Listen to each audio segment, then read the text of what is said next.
హరి ఓం నమస్తే.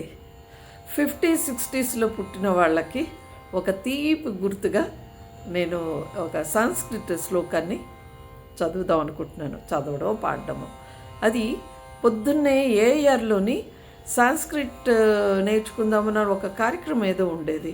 సో మేమంతా చాలా హరిబరిగా స్కూల్కి వెళ్ళాల్సిన హరిబరిలో ఉండేవాళ్ళం. కానీ ఆ శ్లోకం ఆ ట్యూను ఇప్పటికీ నాకు అలాగా బాగా గుర్తుగా ఉన్నది. Just I want to share.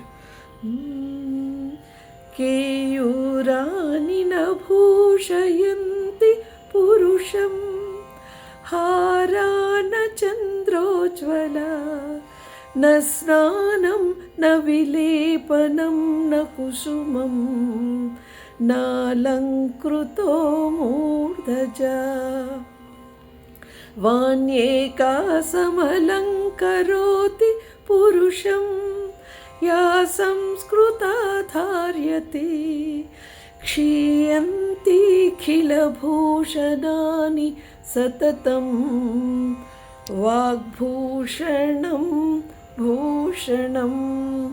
మనిషి ఎన్ని రకాలుగా ఎన్ని అలంకారాలు చేసుకున్నా మాట ఎంత ముఖ్యమో అనేది ఈ శ్లోకం చెప్తుంది. సుమారు 2000 సంవత్సరాల క్రితం భర్తృహరి రాసినటువంటి శ్లోకం.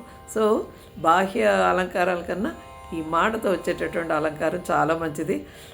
50-60స్లో ఉన్న వాళ్ళందరికీ ఒక తీపి గుర్తుగా అందరూ అనుకుంటున్నారా? చాలా సంతోషం. నమస్తే. జై హింద్.